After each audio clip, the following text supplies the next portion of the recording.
What if I told you? In the next few minutes, I'm about to show you how Canada can turn off the lights in New York and Boston. Forever. Trump thought he could slap tariffs on Canada and push us around. Big mistake. Because while he's tweeting, we're holding the literal power switch to America's biggest cities. March 2025 wasn't a drill. Hydro-Quebec went silent, and the entire Northeast felt it.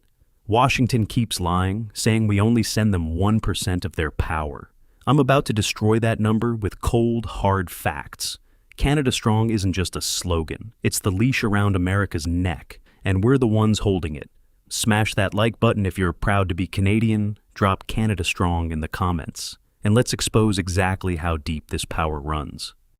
I mean, in all fairness to them, they need us to survive. Without us, there's no way they can survive. But they've been very, very tough over a period of the last 50 years, actually. March 2025. Trump hits tariffs. Hydro-Quebec retaliates. With silence. Zero commercial flow across the main corridor. That corridor delivered 1,100 megawatts. 6% of the region. Gone. No export ban. No law broken. A commercial decision. Therefore, operators watch the margin vanish. Canadian power sells under private contracts, not treaties. A foreign province stops, the lights get darker. Still clinging to that 1% figure? Let me destroy it. 11 to 14% of New England's power came from Canada. 11% of New York's. Minnesota, 13%. 4 provinces control 86% of cross-border flow. Therefore, 1% is an average. Averages kill. Average a frozen lake in boiling water, you get lukewarm. Jump in, you die. The Northeast jumps into that gap every winter. Canada supplies 85% of all U.S. electricity imports. That is not diversified. That is a single point of failure. Why the time bomb? Contracts. Hydro-Quebec sold since the 1980s. Massive deals. 33 terawatt hours. 70. A 20-year deal delivers 9.45 terawatt hours to Massachusetts. 7% of demand. Over 30 interconnections financed on permanent flow. Therefore, hardware assumes the relationship. But here is the inversion. New York peaks in summer. Quebec peaks in winter. Mutual reliability. America treats it as destiny. Canada treats it as business. Business turned ugly. Ontario floated a 25% surcharge. The discussion broke American brains. Gas plants freeze. Nuclear cannot ramp. Canadian hydro is the Northeast's spine. All right, 3 raw bullets. 1. National average is propaganda. Regional reality is 15%. 2. The power is sovereign. They curtail without military conflict. 3. U.S. gas and nuclear can't match hydro ramping speed. The margin is thinner than a razor. Next drought or political flex. Blackout geometry. Vermont loses 25% overnight. Maine loses 44%. Catastrophic gaps. Southern interties are too small. Therefore, cascade. Prices spike. Gas skyrockets. Reserves hit zero. Controlled outages. But here is the blind spot. The U.S. built this willingly. They treated hydro as a gift. It is not. It is a sovereign asset. Washington has zero leverage. You cannot force electricity north. Flow only goes south. America is not a superpower here. America is a tenant. The landlord raised the rent. Remember the start? Lights out? March 2025 was a warning shot. The contracts prove the vulnerability. The numbers prove the fraud. Geography proves the collapse. This is not political. It is physics. Physics ignores tariffs. Look at that transmission line. Do not see a trade route. See a leash. And the leash is not in American hands. Electricity is the opening move. Critical minerals and lumber run the same way. Watch the breakdown of Canada's resource stranglehold next. If the lights going out is bad, wait until you see the supply chains that build the lights. What if I told you the most powerful country on earth is being quietly choked by its northern neighbor? And the man who promised America first is terrified you'll find out. In the next 8 minutes, I'm going to show you exactly why Canada is winning and why the United States is falling behind. And here's the part. Donald Trump doesn't want you to know. Trump is lying to you. He's been lying about American energy independence. He's been lying about who really needs who. He's been lying because the truth is so dangerous to his entire narrative that he can't afford for you to see the full map. So, if you're ready to see the truth they've been hiding, smash that like button, comment Canada strong, and let's dive in. Let's start with oil, because this is where the story gets interesting. In 2025, Canada supplied a record 60.88% of all U.S. crude oil imports. That is nearly 4 million barrels every single day. Think about that number for a second. 4 million barrels every day, more than every other country in the world combined. The United States is the world's largest oil producer. It produces more than 13 million barrels of crude every day. It brags about being energy independent, and yet, somehow, it still needs Canada for 61% of its imported crude. Something doesn't add up, does it? Here is why. American crude is light and sweet. Canadian crude is heavy and sour. And here's the part no one in Washington wants to talk about. American refineries, particularly in the Midwest and along the Gulf Coast, were built decades ago to process heavy crude. They cannot simply flip a switch and start processing American light crude. The U.S. is the world's largest producer of light crude, but its refineries are hungry for heavy crude, and Canada is the only reliable, friendly source of that heavy crude left. Let me give you a specific number. Refineries in the Midwest process 2.8 million barrels per day of Canadian oil. That represents 73% of all crude inputs in that region. Overall, more than 70% of U.S. imports of Canadian crude oil are refined in the Midwest. Take away Canadian crude, and those refineries start shutting down. Simple as that. Now here's where it gets even more interesting.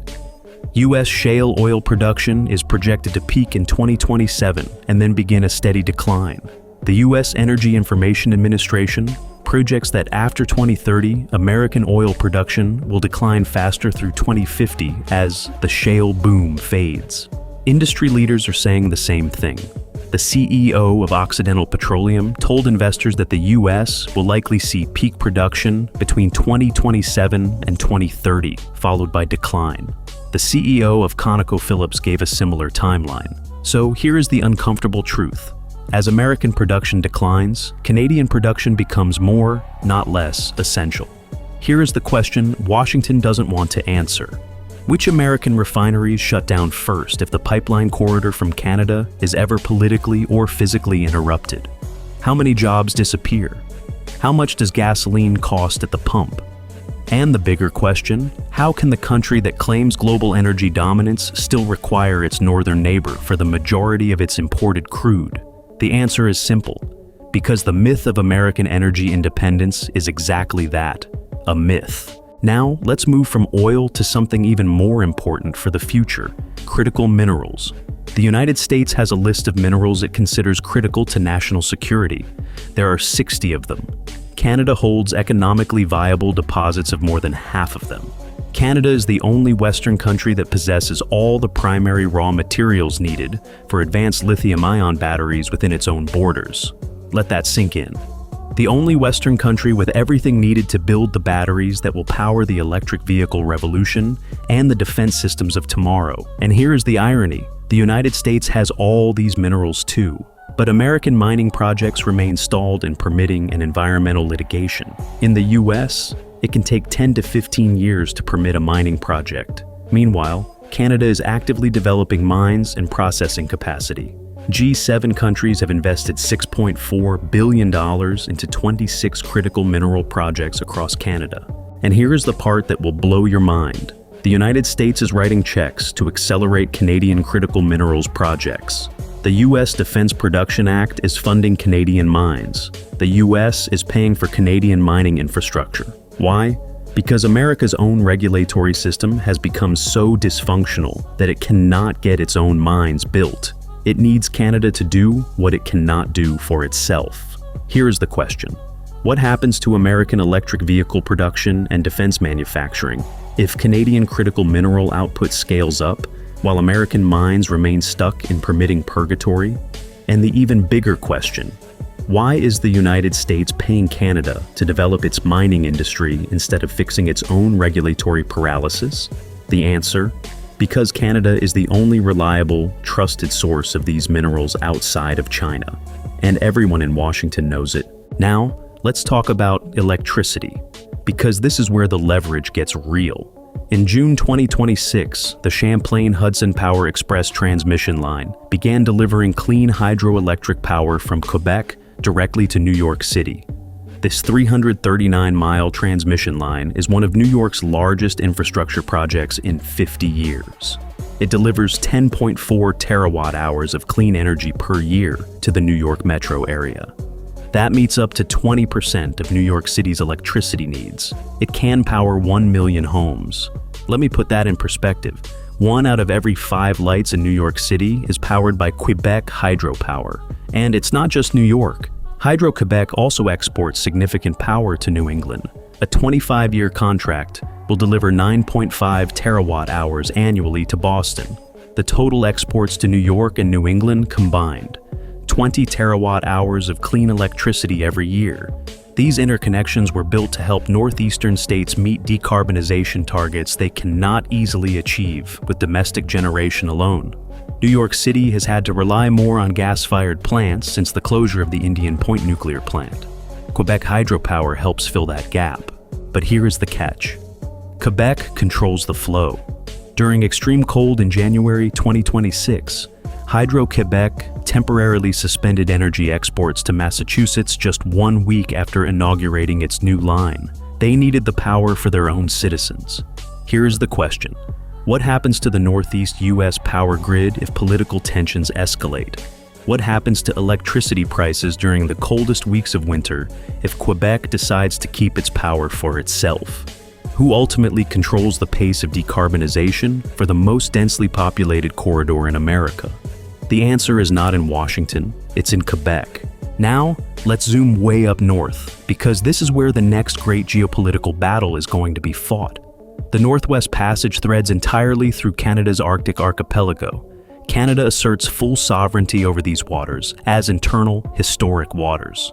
The United States has never accepted this claim. The U.S. maintains that the Northwest Passage constitutes an international strait with unrestricted transit rights. In 1985, the U.S. Coast Guard icebreaker Polar Sea sailed through the passage without seeking Canadian permission. The voyage provoked considerable furor in Canada. Now, here is where it gets really interesting. Accelerating ice loss is making regular commercial summer transits viable through the Northwest Passage. This route shortens Asia-Europe voyages by approximately 7,000 kilometers compared with the Panama Canal. 7,000 kilometers shorter. That means less fuel, less time, lower costs. The Northwest Passage could become the new Suez Canal of the Arctic. Here is the question. When commercial shipping begins in earnest, who sets the rules? Who sets the safety standards? Who collects the tolls? And here is the bigger question. Will the United States accept Canadian sovereignty claims or risk direct confrontation to keep the passage internationalized? Remember, Russia and China are actively developing parallel Arctic capabilities. Any US-Canada rupture over sovereignty or access hands strategic initiative to rivals. The United States has a choice: respect Canadian sovereignty in the Arctic, or risk turning a friendly neighbor into a strategic adversary at the exact moment when great power competition in the Arctic is heating up. So here is where we end.